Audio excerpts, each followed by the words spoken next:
একদিন এক বৌদ্ধ সন্ন্যাসীর কাছে তার একটি শিষ্য একটি সমস্যা নিয়ে আসে।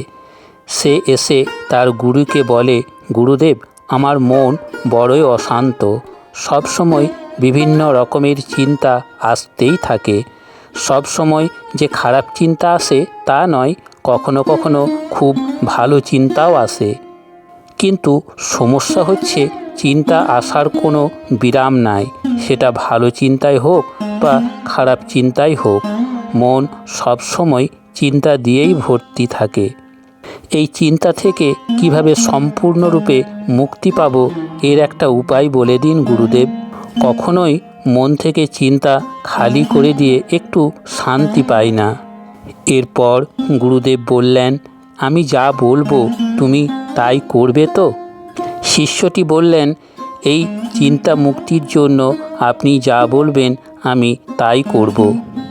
তখন গুরুদেব বললেন, তুমি একটি কলসি নিয়ে তাতে বিভিন্ন রকমের পাথর ভরে নিয়ে এসো। শিষ্যটি তাই করলেন। এরপর গুরুদেব বললেন, তুমি তোমার মনকে কলসি ভাবো আর কলসির ভিতরে বিভিন্ন রকমের পাথরগুলিকে তোমার মনে আসা চিন্তা ভাবো।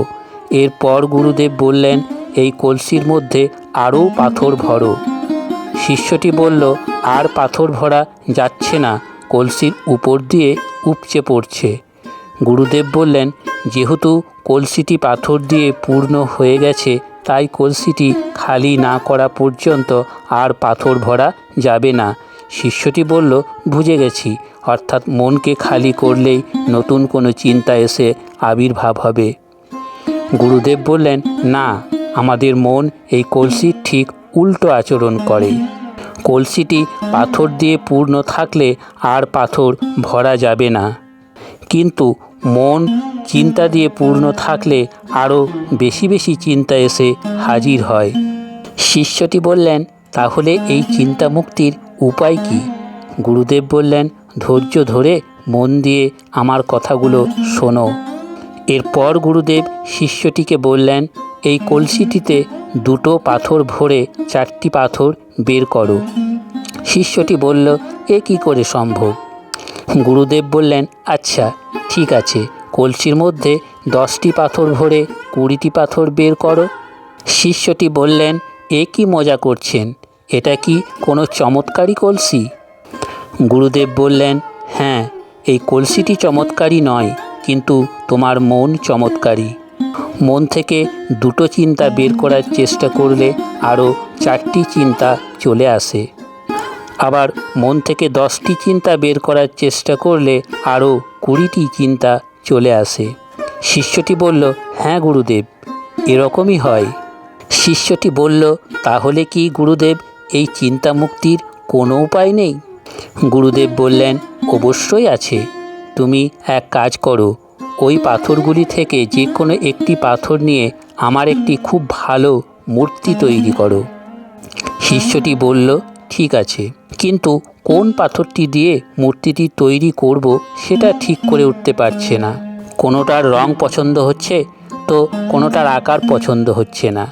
গুরুদেব একটি পাথর হাতে নিয়ে বললেন, এই পাথরটি দিয়ে মূর্তিটি তৈরি করো, আর ভাবো তোমার সামনে আর কোনো পাথর নেই। আর সেই পাথরটি দিয়ে শিষ্যটি খুব দারুণ একটি মূর্তি বানিয়ে গুরুদেবকে উপহার দিল আর বলল, এই পাথরটি দিয়ে এত ভালো একটি মূর্তি বানানো যাবে আমি ভাবতেই পারিনি।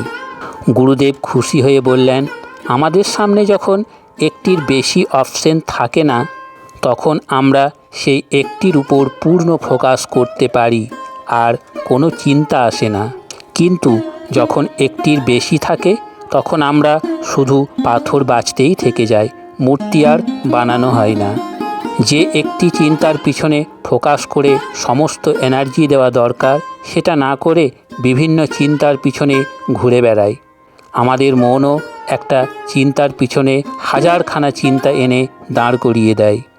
কখনো মনে হয় এই চিন্তাটা ভালো, কখনো মনে হয় ওই চিন্তাটা খারাপ, কখনো মনে হয় এই চিন্তাটা দূর করা দরকার, কখনো মনে হয় ওই চিন্তাটা বেশি দূর করা দরকার। আর এরকম 7-5 ভাবতে ভাবতে যে চিন্তাতে ফোকাস করার দরকার সেটাতেই করি না।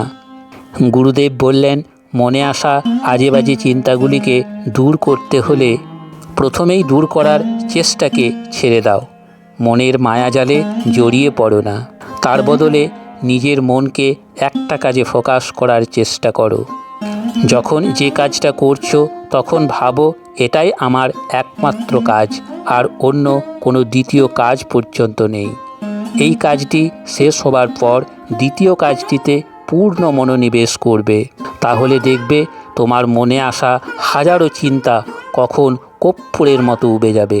তবে এই মনের মায়াজাল থেকে বেরোনো এতটা সহজ নয়। দীর্ঘদিন অভ্যাসের ফলে আমরা একদিন অবশ্যই এই বড় সমস্যা থেকে মুক্তি পাব। তাই বন্ধুরা, ওভার থিঙ্কিং দূর করার জন্য প্রথমেই সেই চিন্তা দূর করার চেষ্টাকে ছেড়ে দাও। তার বদলে যে কোনো একটি কাজের উপর ফুল ফোকাস করো। এটাই চিন্তা দূর করার একমাত্র ভালো উপায়। বন্ধুরা, ভিডিওটি ভালো লাগলে অবশ্যই লাইক করবেন, আর এর থেকে আরও ভালো ভালো ভিডিও পাওয়ার জন্য চ্যানেলটিকে সাবস্ক্রাইব করে রাখবেন।